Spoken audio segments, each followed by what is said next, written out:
No.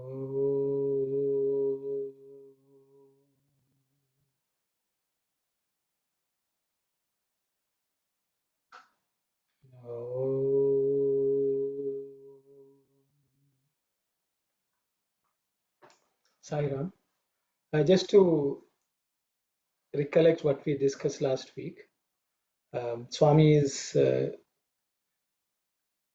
talking about how Krishna uh, tried to convince Arjuna about the need to fight.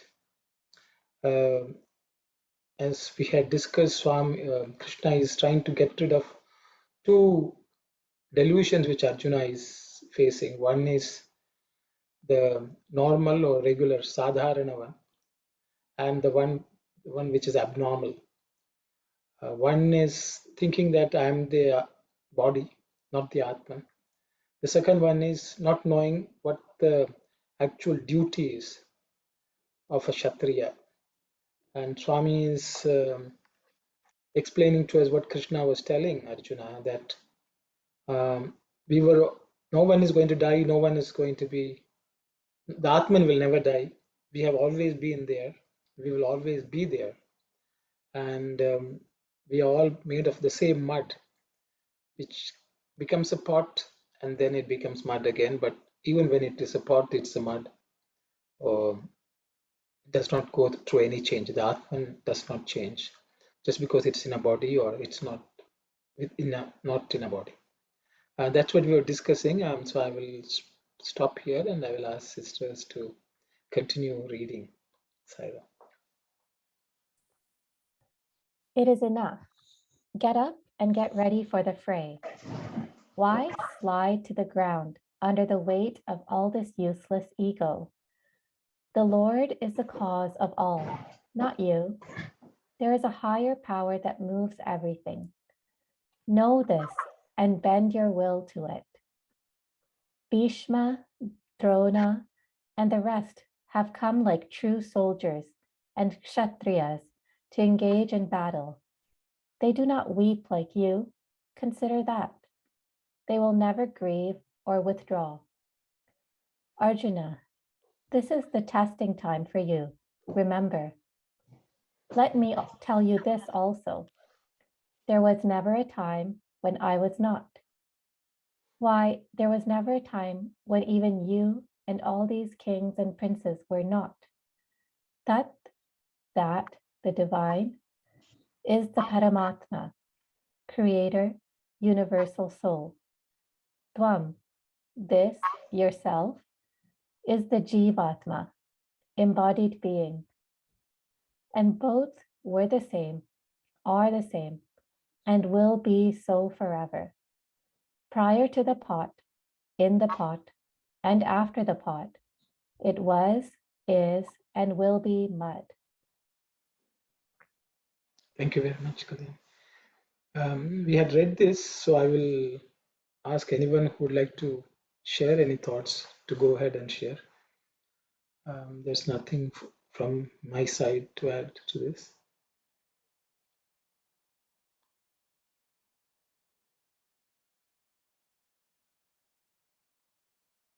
So if there is no other comments, we can continue on, Sister Kudin.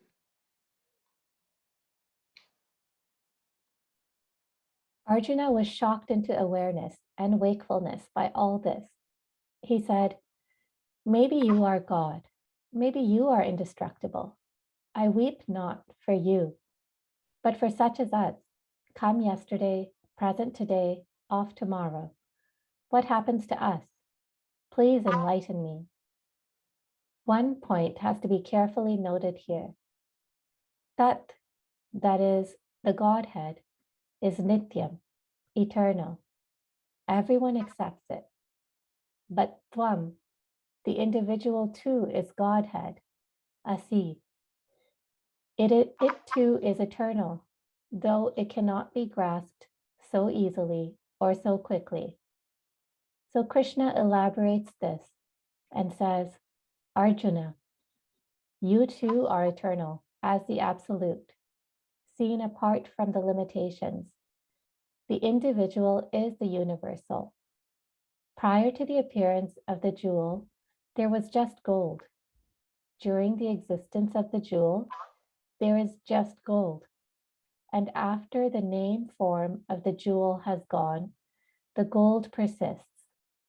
The Atma persists in the same way, body or no body. Sairam, thank you. As you can see, Arjuna is, I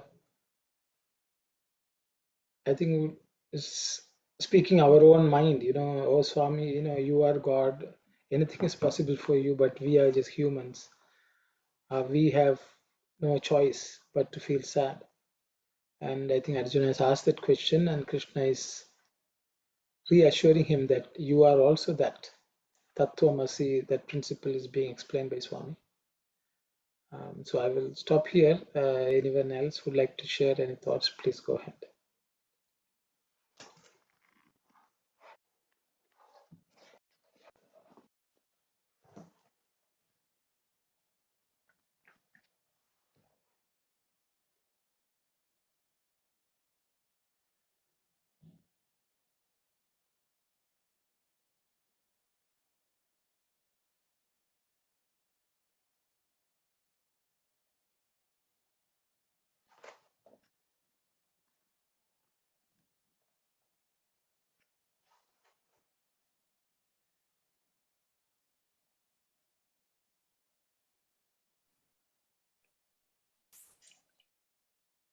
I think the Mahavakya, Tattvamasi, Yes, I think you already discussed how it is referring to Bhagavad Gita, all the chapters. I hope you have already discussed it. I don't want to go again. it's okay, Auntie. You can repeat. There's no harm in repeating, I guess. Yes. Yeah. As we all know that, Bhagavad Gita has been divided into 3 shatkas. I mean, six chapters together, they are called shatkas. The first, Pratama Shatka is the first one. The second from 7 to 12 is Madhyama Shatka. And the third one is Charama Shatka. That is the last one. So all the 3 things, what Swami is saying about Mahavakya, Tat Tvam Asi. The first part is already is about Jiva, all of us. He is talking about Tvam. Then the second chapter speaks about Tat, the qualities, Ishvara's attributes. And then in the end, what the Charama Shatka says, you, Tat, you are that thou art. So, so it is the 3 portions of the Bhagavad Gita is actually referring to the Mahavakya, Tattvamasi. And in the end, the Charama Shatka says, the union of Atma and Paramatma, and one and the same. Atma and Paramatma, one and the same.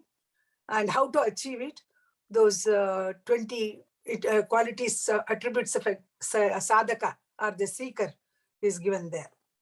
I think I have understood this like this. The first 6 shlokas, just now we have read about that Atma's, I think Swami has given Atma is, it can never be killed, only the body is killed. And so many shlokas from, in the second chapter, from 11th to 30th, Bhagawan says about the Atma.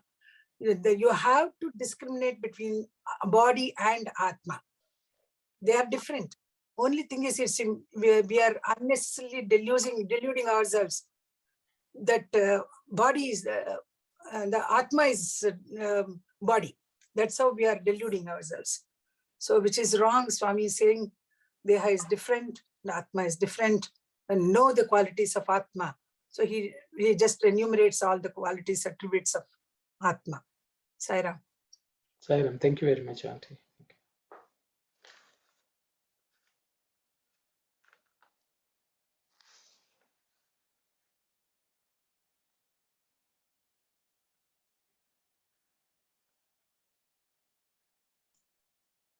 Sairam, in the in the first passage, Arjuna said, maybe you are God, maybe you are indestructible, because Arjuna has the doubt in Krishna that whether he would be a god or not, or because of his stress and in the very critical situation, he used that sort of wording, because he said, maybe you are a god, maybe you are indestructible, but I weep not for you, but for such as us. Maybe in the stressful condition, maybe he would have thrown that sort of wording. Maybe you are a god, because in the previous chapters, or maybe in the previous passages, we understood that Arjuna admitted himself, Krishna, as God, or more than him, and he surrendered himself to Lord Krishna. And I completely surrender at your feet. You give me your guidance or some sort of refuge to me. Suddenly he said, maybe you are a god, or maybe you are indestructible. And I really ask for ourselves, kind of, maybe because of the stressful condition, he would have used that word, or is there anything more than from those statements? Actually, it's not because of the frustrating moment. Arjuna has not understood the whole thing, what Krishna was speaking about, the Atma. He still thinks that he is the body.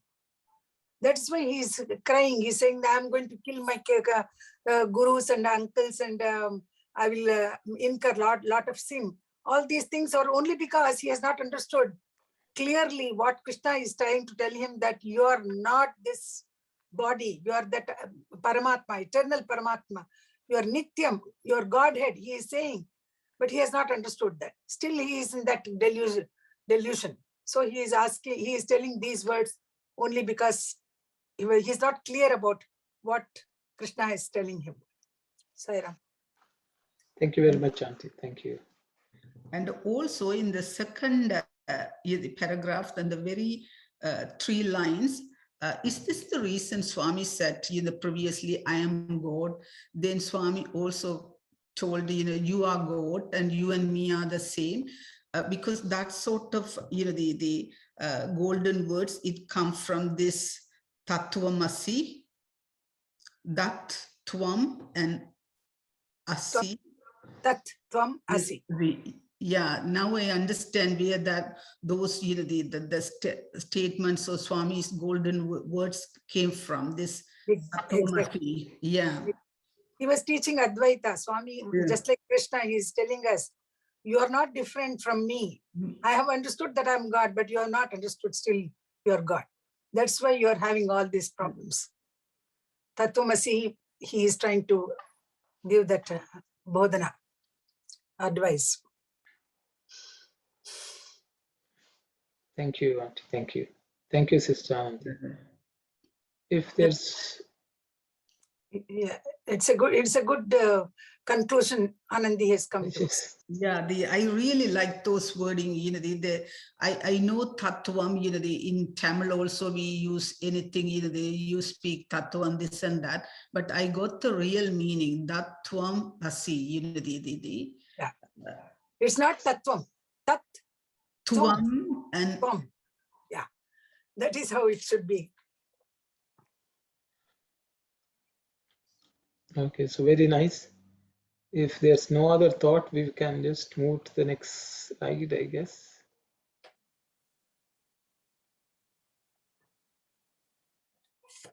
Though it is associated with the body, the Atma is unaffected by the gunas and the dharmas. That is to say, it has no qualities and characteristics. You are unaffected by the changes that the body undergoes when you grow from the infant to the boy, from the boy into the youth, from the youth to the middle-aged man, and thence to the old man. You persist in spite of all this. It is the same when the body is destroyed. The Atma persists. So the hero will not pine for the change called death. Krishna said this with such emphasis that the chariot shook. Thank you. So Swami is further clarifying, that how the Atman is actually not affected by gunas or even dharmas. Those are the two words Swami has used. Yeah. And he's also trying to explain that the Atman, or the feeling of I, does not change whether one is a boy, one is a youth, or one is an old person. That inner identification of who you are does not change. And that, Swami says, is the Atman, which persists through all the changes in to the body. And so death is also another one, same as that. So this is what Krishna has said, and Swami has repeated here. Yeah. Swami calls death as a change. It's a just change from living body to a dead body. And he calls Dhirudu in Telugu. I see. Dhirudu, Indukai Shokyampudu, the one who is a Dhira, the wise person. Dhira means here wise. The wise person will not clamor, he will not feel bad about the death of a person, death of the body. Shokyampudu ante.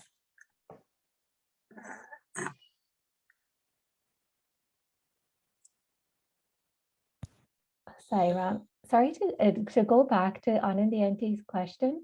In the Telugu, does it say that Arjuna says, maybe you are God? Yeah. In Telugu, I think, Auntie, Telugu, what Swami is. Krishna, Neevu Bhagavantudu Kavachu. You may be Bhagavan, that's what he says.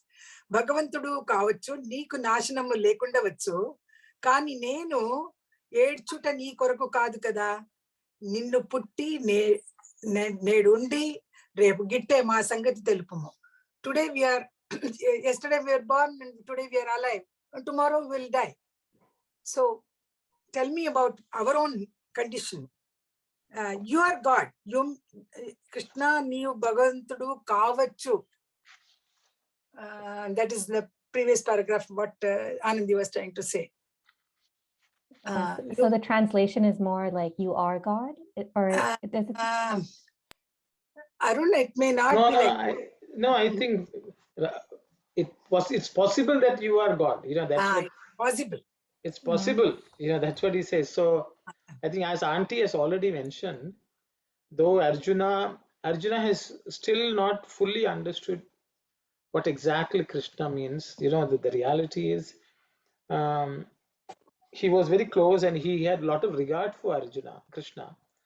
But Arjuna really did not have full understanding of the Godhead, Godhead stature of Krishna. That's the reality. If only because of that, he asked him to be a charioteer. And, he was giving him command, how to turn the chariot this way, that way. So to some extent, there was some level of Maya, I would say. So because of which he really did not have full understanding, full grasp of who Krishna is. So he is suspected that he could be. But so he's saying, maybe it's for you, but not for us. Okay. Still he is in the grip of that Sadharana Moha, that what delusion. One is that natural delusion all of us we have. So he is still in that. And moreover, he has got a Asadharana Moha also. That is, he is forgetting his duty as a warrior. Why he should fight. He has forgotten that. He wants to run away. So both these delusions are making him doubt Krishna's real divinity. That's all we can say. So Auntie, this is some like a brother. This is just to understand. Okay, the last sentence. Why Krishna? Okay, Krishna is emphasizing on the, the body is perishable and your atma, all this. What is that emphasized with the chariot shoe? Shuk, shuk. That, yes. What is that trying to tell us with that thing? Something to bring to the knowledge, or Yeah, he wants Arjuna to really what is get that? up from his sleepy. in Telugu also Swami is saying, Krishnudu gattiga ratamunu upinchi cheppanu. He shook the chariot like this and then told him, get up now. Yeah, so shaking him up to realize that he's an Atma. Yeah. Okay. Sometimes, we people also, Yes. when we want to make our point very clear to others, sometimes we shake that person and tell him, yes. no, this that's the way. Okay. Thank you. That's what we have to do for so many things.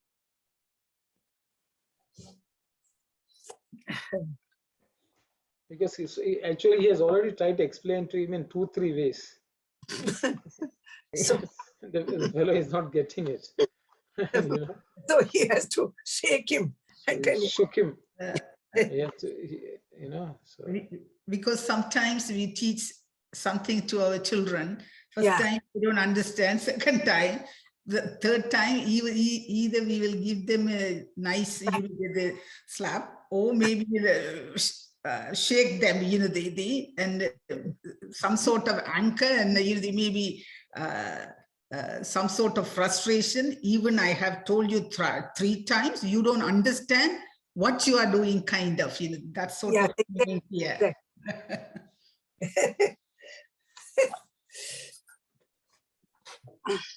So Swami wants us also to get it.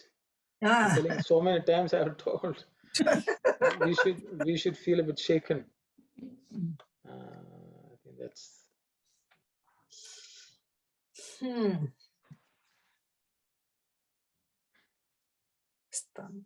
Okay, so yes, Kalyan. It's even where it says you are unaffected by the changes that the body undergoes. But sometimes we even those changes you feel affected by, and you feel sometimes nostalgic for younger days or that kind of thing. So that is the bodily attachment, Kalyani. Yeah. Bodily attachment. I wanted to be young, like energetic, like I was. I can't move now.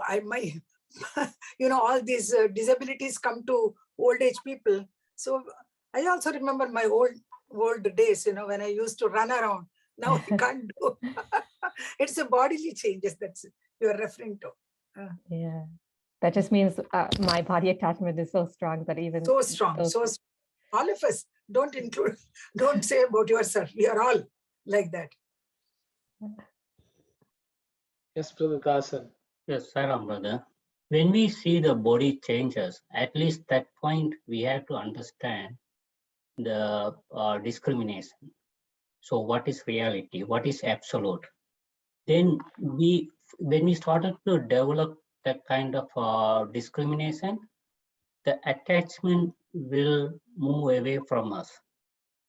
So we will lead into the right path. Thank you, Saira. Thank you very much, brother.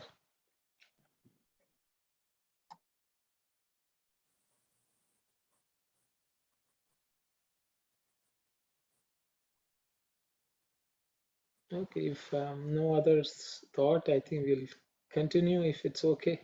I think Swami has repeatedly, I think 3-4 slides, Swami is telling the same thing to us again and again. So. Chapter 4. Arjuna was still doubt-ridden.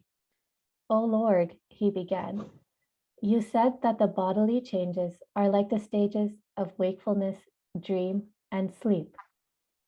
But we do not forget our experiences when we awake from deep sleep. The experiences of previous births are destroyed in memory by the incident called death. Krishna replied, that it was not possible to recall to memory all experiences, but it was possible to recall some, for the Atma persisted, though the vehicle changed. Arjuna then shifted to another point, a point which pesters many besides Arjuna. That is why Krishna says, can you? Dhirastatra na muhyati. The Dhira, wise man, is not deluded by this. He does not say Arjuna should not be deluded by this. He intends to teach all wavering minds. Krishna solves every doubt as soon as it arises. He said, Arjuna, while passing through the 3 stages, buddhi, intellect, somehow manages to keep some points in its hold. But it too is destroyed when death comes to the body. At one stroke, all is forgotten.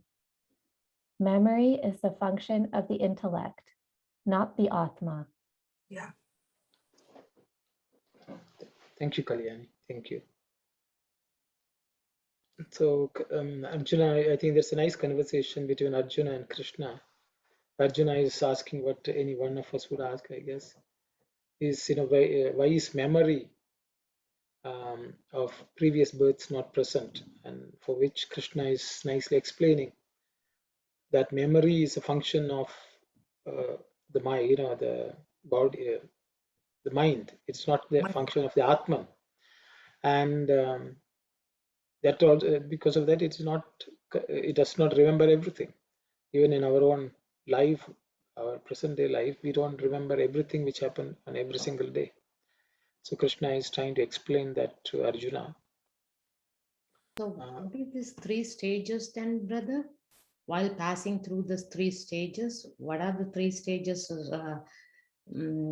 Krishna is referring here? Wakefulness, dream, and sleep. Oh. Wakefulness, dream, and sleep. These are the stages. Dream and sleep. Yes, thanks. Jagrata, Swapna, Sushupti.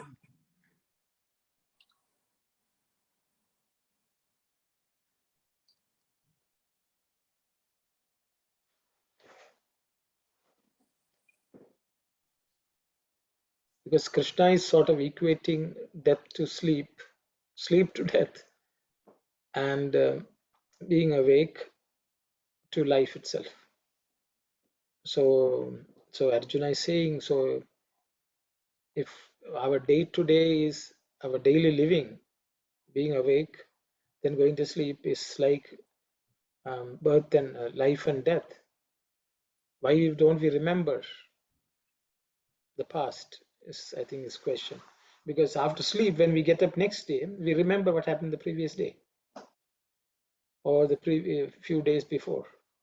But that doesn't happen after death. So that was the question from Arjuna. And Krishna is explaining why memory does not last birth after birth, because he says when death comes to the body at one stroke, all the memories are erased. So impulses comes from where? The memory, right? So the impulses are vasana, sister. They are what I call residue.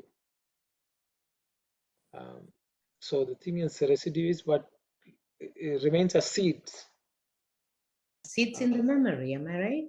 Yes, because for example, if you take a tree, the tree grows, the fruits are there, but the seed is not the fruit. The seed is not the tree, but the seed can again grow into a tree. So the vasanas in the form of a seed get carried birth after birth. But you don't carry the tree. The seed does not carry the tree. But it is capable of growing up into a tree again in the right circumstances. So memory is something like the leaves and the fruits and things like that. The vasana get stored as seeds of impressions or residue of all your experiences, and that comes back again. Okay, thank you.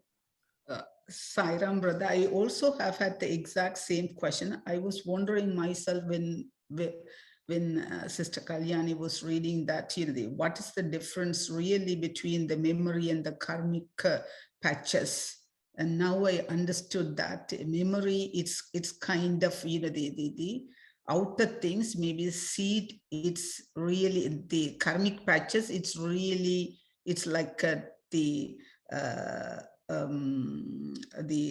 inside things, it would only will be coming out when it's really put it in the soil. And I was wondering myself exactly the same question, whether Swami, this memory is referred to as karmic patches, or whether this is something else.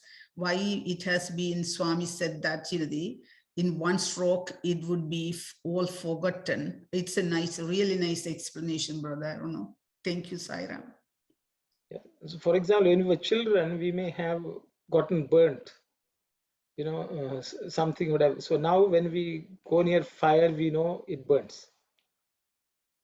So the understanding that the fire burns is there, but the memory of the incidents which may have given us that understanding may not be remembered by us, unless something really so bad that we may still remember an incident from our childhood.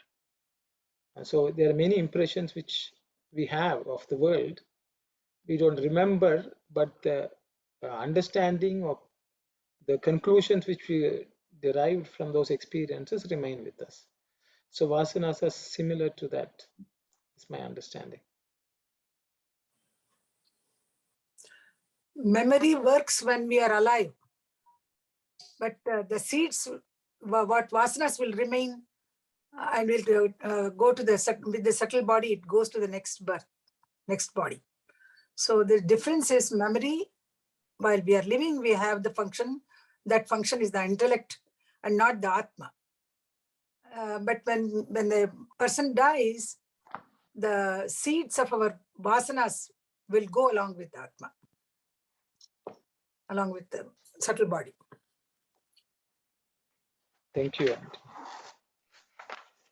Sairam, brother. So Swami said one time,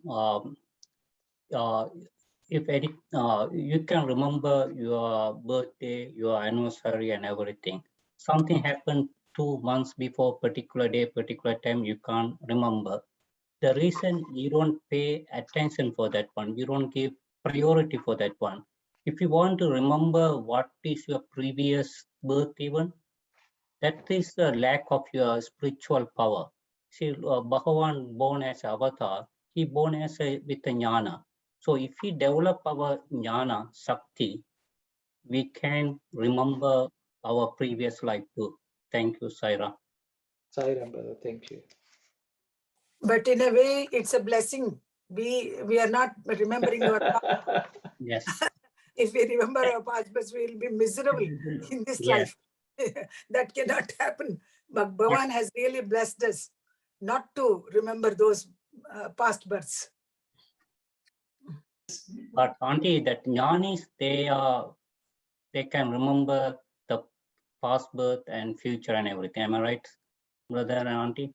Yeah, maybe Swami remembers his Shirdi Baba's life.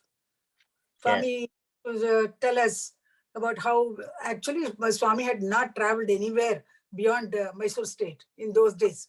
But he would tell us about the Shirdi Baba's life history, and then he would describe in detail how to go reach that Shirdi and the bus stand and the stations where we had to get down. All those things he used to. So he might be remembering all these things because of his Swami. Yes.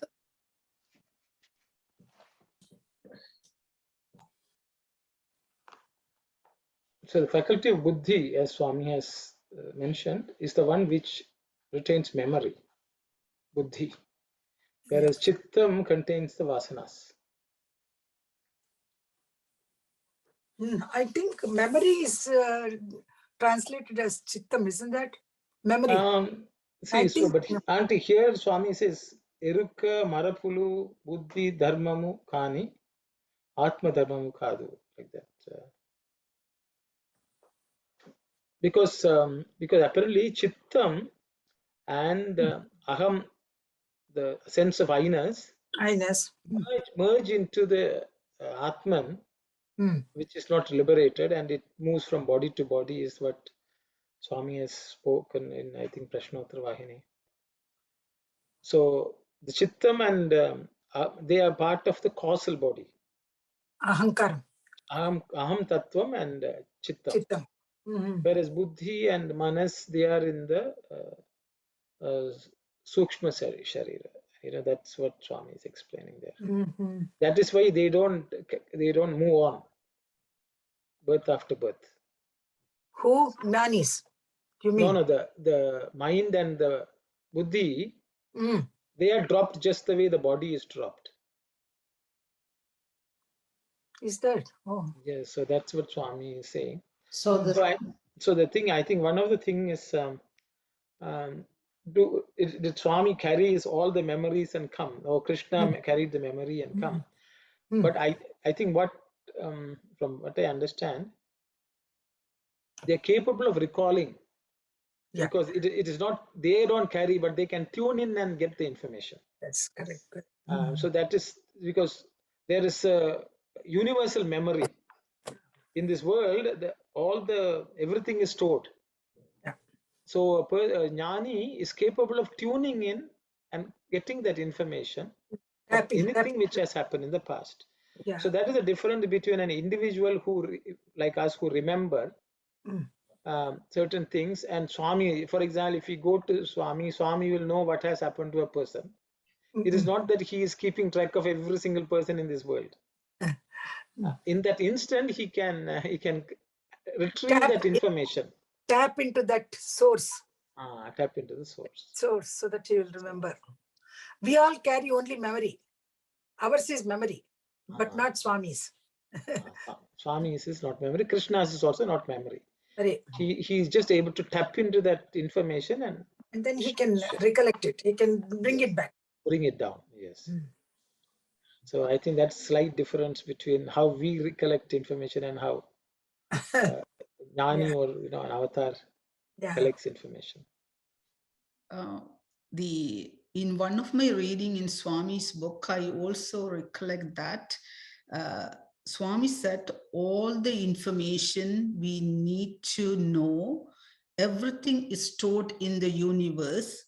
But we have to really get to know how to get that information. The Swami insisted meditation is the key to open the box of the universe, and you can bring the information, whatever you want from the universe, into your brain. It's kind of one of the discourses, even in the Geetha Vahini or somewhere. I did a little bit of research. At the time, I found that Swami said why meditation is important, because for the students, whatever the information you all require, everything in the universe, only you need to know how to open that one with the key. The key is the meditation that will that will help you to bring all the information to you. Yeah,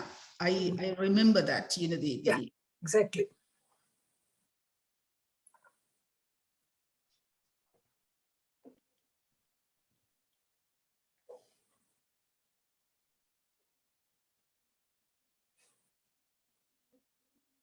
Okay, so if brother, yes. So non-liberated soul will carry impulses with them. It's a chitta. Okay, so that's how your birth. That's also karma. Karma is slightly different from vasanas, sister. Yes, but that goes along with that, right? With the impulses. So because of the Krishna talking about the memory is destroyed. So, but Atma, when the Atma is not liberated, then you are going to born again. So you will carry your impulses with you. Yeah. But impulses is related to the karma too. Yeah. Vasanas. Vasanas Yeah, result your actions. just to understand, brother. So, I don't know where we are going to end up. no, the karma is the circumstances which you have brought along with you. Circumstances. So the people around us, the financial situation, the education, the families in which we are born, all our associations, the place where we are born, all that is determined by our karma. So all the actions which we have committed. Vasanas are tendencies or impulses. They may be related, but they are not this one and the same, because the vasanas is what makes you react to the circumstances in which you are placed. And karma, you cannot change much, but vasanas is what you have to work on. Tendencies is my understanding, sister. Now, inherent tendencies are formed. How are they formed? They are the result Vasanas. of action. Vasanas. No. Inherent tendencies are called vasanas. Either you call them tendencies or you call them vasanas. Both are same. But how are they the result of an action during our lifetime leaves an impression on our minds. That is vasana. And that's what I understand.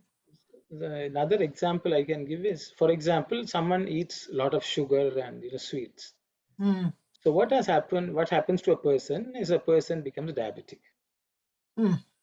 So being a diabetic is the result of your action of eating. Okay, that is karma. But then you have developed this habit of eating sugar. That's a tendency. So the thing is, that tendency is different from diabetes, which is the karma phala, the result of your action. So the thing is, you may not be able to change your diabetic diagnosis, but you can work on the tendency to eat sugar, which is the vasana.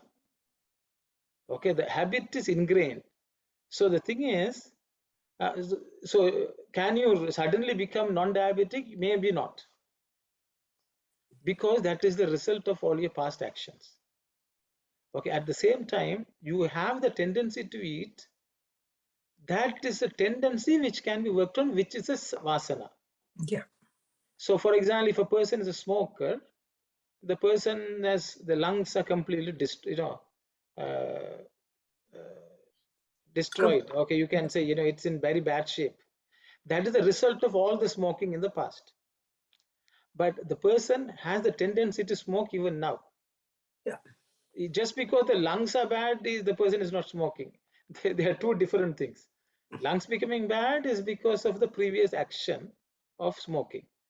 And because of the smoking, the person still has the habit of smoking also. But he can work on the habit of smoking. The habit of smoking or the tendency to smoke is a vasana. Okay, so can he change? Can he get the lungs become new? They may not become new, but by controlling the vasana of smoking, the person can lead a reasonably okay life. So we should understand that vasana, from our actions in the past, two things happen. One is we develop a tendency. Second thing, we also accumulate results of actions. Results of action. Okay, so there are two things which we are born with. We are born with our karmas as well as vasanas. Karmas, there's nothing much we can do. Nothing much. God's grace is needed for that. But vasanas, we have to work on, and God will help us if we make an attempt to overcome our vasanas. And all sadhana is only to deal with the vasanas. But unfortunately, people do sadhana to fix the karma. Okay, everyone says, Swami, I don't have this, I have this disease, can you cure it? He will say that is waste. If I cure it, you will again, because your tendency is there. So sadhana should be focused only at cleaning up the vasanas, overcoming the vasanas, and we should not spend too much effort in doing sadhana to overcome the karma. So if he gets rid of this vasana, if he exhausts all his vasanas in this life, he need not carry it to the next life. He need not. he negates the whole vasanas itself in his life. An alcoholic or a cigarette smoker, all these, as you say, they have to work on the tendency which makes them to smoke or which makes them to drink. That can be worked. It's up to the person. His prusha prayatna, his attempt to get rid of those vasanas, he can do it in this life. And it need not be a seed for the next life. That I understand like that. Yeah, very good, very good. Thank you. Now it's a big difference. Okay. So karma, you cannot. You have to go through. You cannot do too much. Yes. For that, you need God's grace, and He is not going to deal with it until we deal with the vasana. Tendency, because we will do the same thing. That's why we do it. Exactly. And also there were some controversies in different gurus, the discourses. Some would say, you can eradicate the karmas, and some would say, no, you cannot eradicate the karmas, but you can reduce, or you can pray to the Swami or whoever to maybe to overcome that one, but you never ever cannot remove the karmic impression. So anything, now I really got the answer for that one, why they say like that. So karma is, unless otherwise God grace, we can overcome from that one, but with our own effort, we can reduce gradually the tendencies of vasanas. Yeah. I think one of the things which people forget is the results of karma are so designed that we overcome the vasanas. So for example, when you become diabetic and you suffer, then through that you can overcome the vasana of eating sugar. Okay. So the God has naturally designed the karma result is so that you overcome the vasana. Is, for example, if a fellow has committed a crime, he is put in the jail. Why? So that he will overcome the habit of doing that crime. So the karma system, the karma and the result of karma is designed in such a way to encourage good behavior and to discourage bad behavior. So now if we say, oh, I don't want the jail sentence, I don't want the jail sentence, the judge will ask, have you changed your tendency? Are you a reformed person? If you are a reformed person, okay, then you don't need the sentence anymore. Okay, so that is the way. But we want the sentence reduced, but we don't want to give up the tendency. Okay, so God will say karma and result are perfectly designed so that you improve. But by Lord's grace, by Swami's grace, the intensity of that karma pala can be reduced a little bit. But that's what Swami says, But if the person is behaving better. Better. And you keep a medicine in the cupboard and the expiry date is there. So the intensity of that medicine's potency is reduced a little. Yes. So also our karma, by grace of Lord, only by grace, not by else. It's like parole, it's like bail. Some people get bail, some people get parole, they will be released a little early. It all depends on how much you impress the judge or the person who is maintaining, the jail warden. So it's the same thing. So God is also like that. We get the grace when God knows you are sincere, you are working on improvement. Then of course grace will be in plenty. Plenty. It will come. It will come. That He has assured. Okay. So Saramba, if we put an example like this, if a person, the vasana means of his collection of thought. So the person is thinking about money all the time. So when the death time, he's also thinking about money. So when the next birth, he became a human being. But Shastra saying, because of the attachment was the money all the time, he may become a beggar, asking money from the people. Here, how that vasana affected the karma? So he is asking, he born as a beggar now. So the vasana is also affect the karma. Am I right, brother?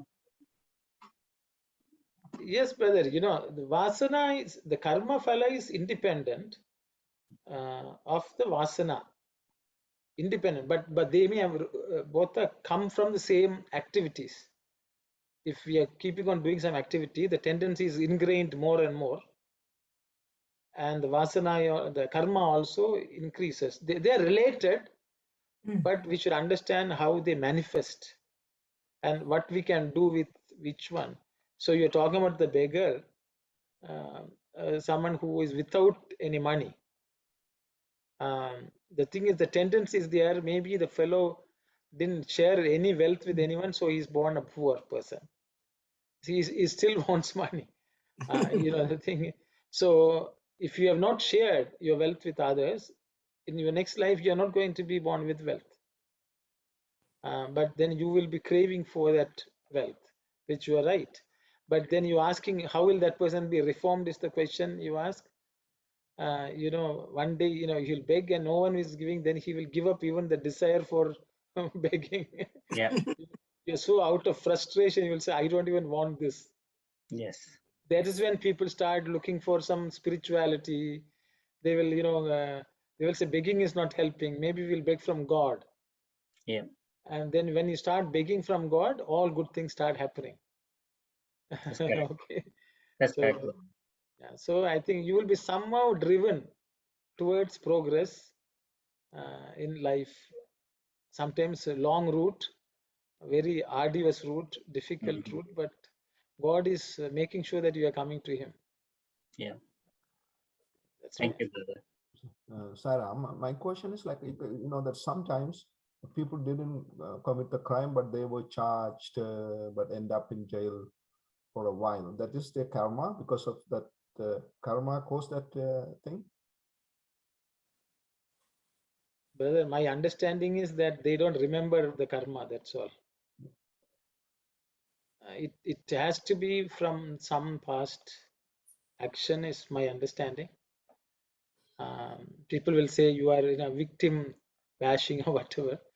But the understanding is that if it is not meant for you, it will not happen. Maybe a person may be accused of a crime which this person didn't commit in this life, but who knows, the person may have committed a similar crime in the past. It's possible. It's possible. I'm not saying no. My understanding is yes, the karma. There are many. You see, we all know of situation. There are people we say, oh, that person does all kinds of bad things, but the person is having a good time. He is not suffering. All of us talk about people like that. Yeah. Um, but the thing is then, but the account keeper, who is Chitragupta, doesn't forget. It has to be experienced by somebody somewhere in some lifetime. That's my understanding, brother. No, thank you. That makes sense. Thank you. But of course, Sairam, sister. I think this way, though before when I faced challenges, I always complained to Swami. But now after coming to all this satsang, I think this is a part of like suffering is Swami's relieving from my past karmas and everything. Like I take it like that. Okay, this is good for me too. But there are times when I'm really low. One uncle from India told me, pray to give that strength, mental strength and physical strength. All you need to do is chant Om, and you'll, like, I was not practicing, and now I couldn't. But I thought these sufferings in a good way, when Swami start to come into our life, then he take us through that path, which is the path that we go at the end in this life. Our goal is to merge with him, right?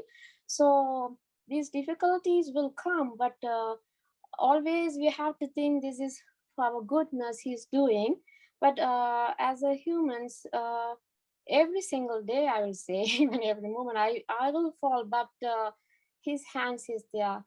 99% when we face challenge, I always say that 0.1% Swami knows how much we can handle, then he starts to come and relieve us. So I thought of sharing that. Thank you, Sairam. Thank you very much, sister. Thank you. So, Saram, I'd like to add to the sister's point too. Even Swami saying the karma can be destroyed by the bhakti. So when you have the bhakti, you can eliminate or you can reduce the karma with the help of the God. Thank you, Sairam. The intensity, as Auntie also mentioned, Mani Auntie also, God will make it easier, bearable. Sister Sarmini also said, yeah. See, the thing is, as soon as all suffering is so that we can think of God. So as soon as we start thinking of God, he will say, okay, the fellow got the message, the person has got the message. God will say, okay, it's working. So they will now become better, and then he will help. Yeah, that's my. So that means that when we are suffering, maybe the God will be very happy because we all got his message and we are working on that one. Yeah. Yeah, as long as we start thinking of, then he will be happy. Yeah. I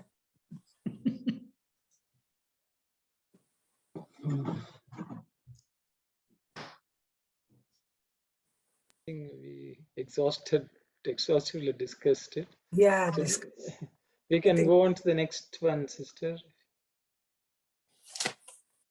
Now consider this.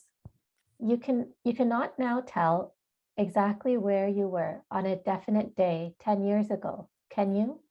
no. But you existed that day 10 years ago. About that, there is no doubt. You dare not deny your existence then. The same is the case of the life before this which you lived, though you have no recollection how and where. The wise man is not deluded by such doubts, nor agitated by them. The Atma does not die. The body does not stay. Do you think that your grief at their possible death will make the Atma of your opponents happy? That is an insane thought. The Atma does not derive joy or grief, whatever happens or does not happen. Let the senses keep to their places. There is no reason to fear. It is only when they start contacts with objects that the twin distractions, joy and grief, get produced. When you hear someone defaming you, you feel anger and grief. But no such agitation can take place if the words do not fall on your ears. The object word movement of the senses is the cause of grief and its twin, joy. Thank you very much, sister. So Swami is clarifying the memory issue and also giving us some tips how we cannot be affected by this world. That is to keep our senses. Don't listen. Not to hear things.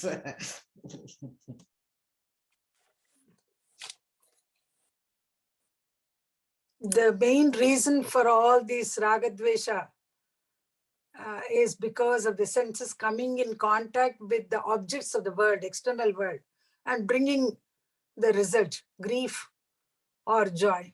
There's a twin ragadvesham, that is it. Sukha dukkha, rather. Sukha dukkha.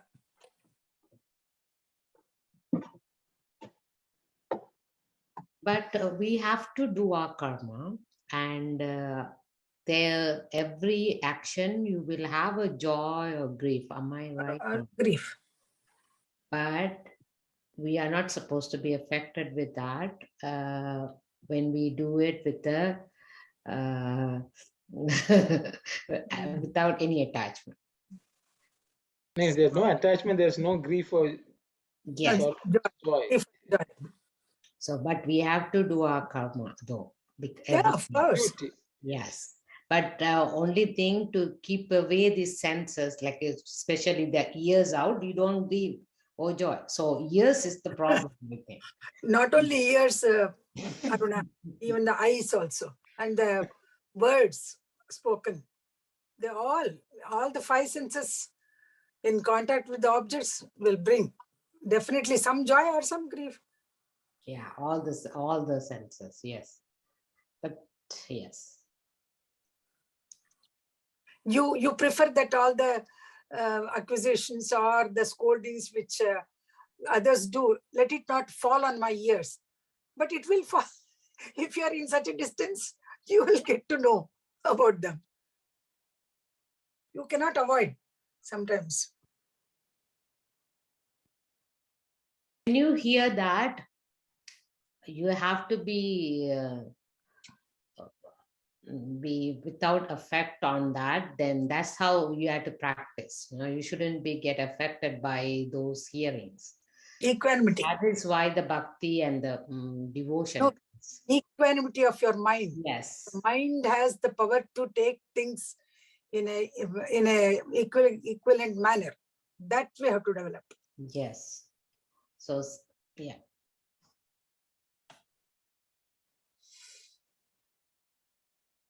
So Sairam, so the main problem is we are not thinking about we are in the duality. Everything we are looking at two. So Atma is the absolute. When you started to think about that one, so we are not going to see difference. So but we are we are getting sad and happiness because we are giving priority for our senses. So, but we have to know the senses is going to die one day. So after that, our body also gone. So once that senses gone, so we have to work out before the senses die. When the senses are active, we can get more knowledge on these kind of things. Thank you, Saira. Thank you very much, brother. Sairam, I also have a little comment on this on this part of the discussion. When someone praises us, we always be in happy unity. And when someone is yelling at us, or maybe some sort of unity, unwanted comments, or then we always we feel angry and really upset. And why we don't realize that when someone praises us in one time, when we are when we were in happy, we should realize that one day the opposite comments also would be coming to us, and we should be prepared for this. Why we are missing that part? We know the duality, the happy and sad, and the day and night, and all those things come in twins, the alignment. But in this particular case, why we really get upset and angry when someone tells us something about, and we don't want to hear that, why we behave like that differently, the all of the things we accept, happiness we always welcome, and we will, oh, I'm so happy, this and that. When someone tells us about in the opposite way, why our mind doesn't agree and doesn't accept that one, why the mind thinks or plays like that.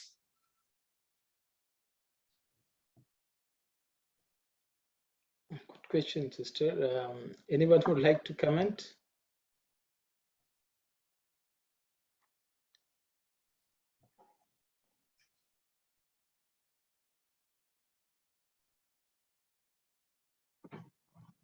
So when someone prays about you, one day the same person is going to say bad about you too. So we are not supposed to give that more priority.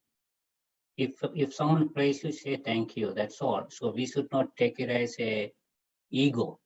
Then that ego will build up.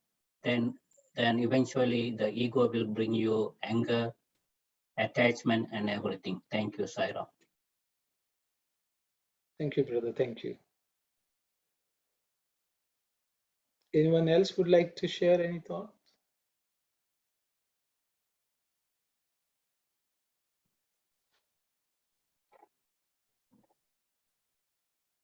So, sister, I think Brother Dasan has already nicely explained. Because once we get habituated to enjoying others' praise, definitely we will feel sad if there's praise not coming. So I think that is the best time for us to train ourselves. If we don't get affected by praise, then we will definitely not be affected by blame. So the best time to practice that is when there's praise coming our way. Because it's not easy to cultivate detachment when there is blame coming our way. It's easy to cultivate detachment when there is praise coming.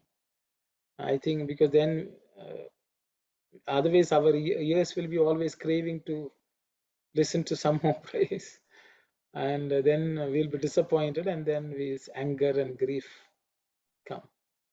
So I think that's the best time to practice. It's like yes. I also thought why mind behaves like that. I thought if we got some tips, we all can. It will be useful for all of us. And Brother Dasan said, or even you, Brother Arunu said, whenever the price comes in, we should think that it's because of that's why always the Swami's teaching. Swami said that anything, everything you take it as Swami's prasad, and whatever is good, maybe praise coming, that is also to you, or the bad comments coming, Swami, I am giving that to you too, then that would be the easiest way, if someone coming to me, I will offer anything, everything to you, you take it, then my mind will be free from all of that, But you know what we do? We take the praise always, and the blame always giving to God. That is very true. This praise coming, naturally we will take it. The opposite things come.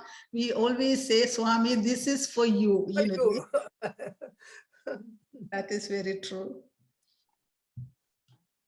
Sairam, based on what you said, Aruna uncle, and also Swami saying here, let the senses keep to their places. It's only when they start contacting with other objects that you get the joy and grief. But if you don't contact with outside objects, there's no reason to fear. So it's almost like if there's something that's giving you joy, like you can be certain that it's going to give you grief later. So it's kind of a tricky. So if there's anything in the outside world that I like or that gives me joy, I have to not derive joy from that. No, Kalyani makes herself as victim of all the things. No. Yeah. Further to that, how could you live without contact with the objects in the world? That's also one of the things, in addition to Kalyani's question. You can live without, that's something, we have to find a way then. It's not possible to avoid senses coming in contact with the objects. It has to, because we are living in this body. We are living in this life, we have to contact other outside objects and the senses will go there also.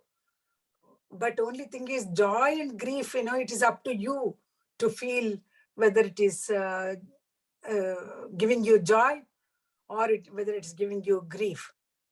But as Kalyani says, when joy comes, it is followed definitely by grief.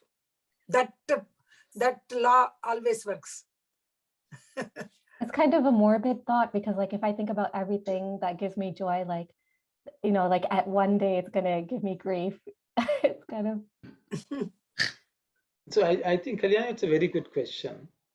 I think the trick is, from what I can understand from what Swami says, either if, for example, something gives you happiness, okay, if you identify the source of that happiness as the object outside there, outside a sensory object, then you will always fall into grief. Whereas, see, for example, something gave you joy. If you identify it with as the joy coming from the Atman or from God, then you will never be disappointed. The problem with us is that if we identify the joy with an external object, sensory object, or for example, if somebody praised you, for example, you're happy. Okay, that happiness is actually your natural state. You're happy. But the thing is, if you say so and so praised me, so I am happy, is one thing to say. The other thing is to say, Swami, you have made me happy by this person praising me. So you have attributed that joy to the Lord. Okay. So for example, if you ate something sweet and it was nice and you enjoyed it, if you thought, oh Swami, you have given me this prasadam. So the thing is, as long as we cultivate that ability to identify every experience in life as coming from the source, which is God, then we are not distracted by an external sensory object or a circumstance. So there's nothing wrong with being happy, but identifying that happiness with an external sensory object is the problem. And so I think that sort of answers Sister Aruna's question. In this world, we have to use the senses to live, but the thing is, we should not let them drive our life. For example, if one day something we heard a nice music, then every day we can't be going searching for that same thing to feel happy. So that means we have identified that happiness with an external sensory thing. So we again and again seeking, then we will be disappointed one day. Brother, Because again and again you can seek if you think that is from God. Okay. you will not be seeking. Yes. You will seek God, and if He gives it, you will take it. Yeah, but even the happiness, not only the happiness you have to think that is given by God, even the grief also you have to accept. That is also given by Him. So that's also you have to identify that God is giving. Then take it. So will you be happy when there is something bad happening also? Will you be happy? Yeah, we have to think in a different way to take it. Then because in a way it will make you happy when you think that is given for you have to think differently in order to accept that. So that grief will eventually will pay. That's for your benefit. If you think like that, then both griefs and the happiness given by God, then that you can take it, I think. Thank you, Sarah. Because there your happiness will be happy that you are thinking of God. You got a chance to think of God, you're happy, which is what Kunti is supposed to have done. Okay, she said, give me problems, Krishna, so I will think of you. And she was happy. So I think similar to what you are saying, sister. I think I will ask Brother Dasan. Yeah, so Saram brother, Oh, sorry, please unmute yourself, brother. Sorry. Yeah, so Saram brother. So if you are enjoying any object, so you have to know there's a reactions there, there's a reflections there, there's a resound there. So for an example, happiness, if you talk about, you are trying to give some money, $20 for a beggar on the street. The beggar was praising you, so you are so happy. He took the money and drank and he killed somebody. Now, that karma is going to affect you too, because you thought you helped the beggar. Now, beggar went and killed somebody. So that's what even when you would have given that money, you would have, without expectation, without happy, with the good grace, you give not enjoying the fruit of the action, you give the money to the beggar, then you would have escaped from that one. Now you are affected with the karma. Thank you, Saira. Sai Ram, brother. Thank you. Thank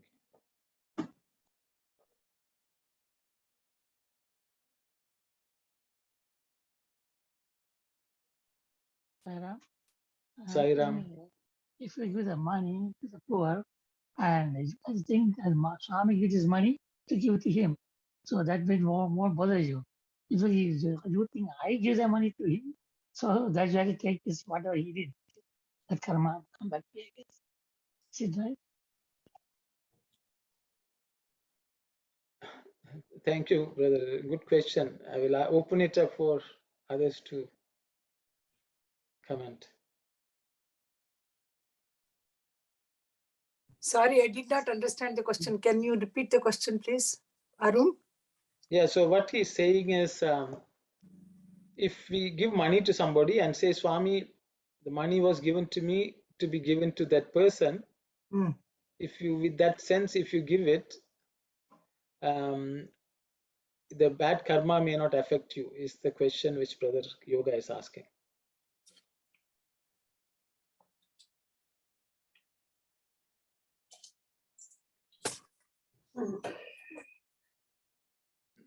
So I think Brother Yoga, my understanding is, if you give that with that, if even if the bad karma affects you, that time also you will feel, oh, God has given me now also. So in both, if at all it happens, because if we completely believe that the money was given so that it can be given, if any karma comes, that time also we will feel, oh, Swami, you want me to go through this, so the benefit of others. So in both cases, if we think like that, then I think it's okay, because we really don't know how the mechanics of karma work. We really don't know. But as long as our attitude is at all times is that everything is God's prasadam, I think then we are okay. And as far as giving money to anyone, Swami generally says you should discriminate and give. Even when you are doing help, you need to make sure that you have a responsibility that this person does not misuse whatever charity you are doing. That is also a responsibility, I guess, for all of us. So I thought I would just share. Thank you. But if you intention is very important while giving anything. While doing charity, what is your intention? Is it to help the person, or is to gain some good name in the society, or to blow to your ego? These things are also there, no? So the intention should be good while giving the charity. And the person who receives also should be a proper person, needy person. Sai Ram. Sai Ram, one time me and one of the other side were different. And the work went to the Tim Horton. The one beggar asking for coffee, extra large coffee. So he said, okay, we buy the coffee to give to him, so he will drink anyhow. So that chapter finished. He bought the coffee and give it to him. He started selling for $1. He got shocked. So he's going to bond, the karma going to bond me, he's going to get some of that. Need now. Okay, after you don't give anybody. That important. Now, don't anybody ask really hungry, you don't give. Okay, you suffer. Okay.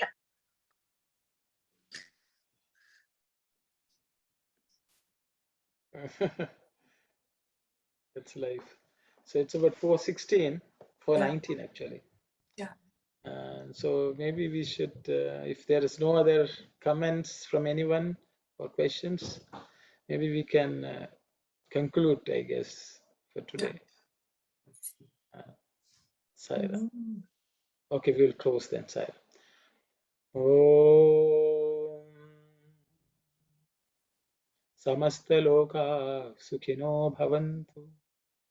Samasta Loka Sukhino Bhavantu. Samasta Loka Sukhino Bhavantu.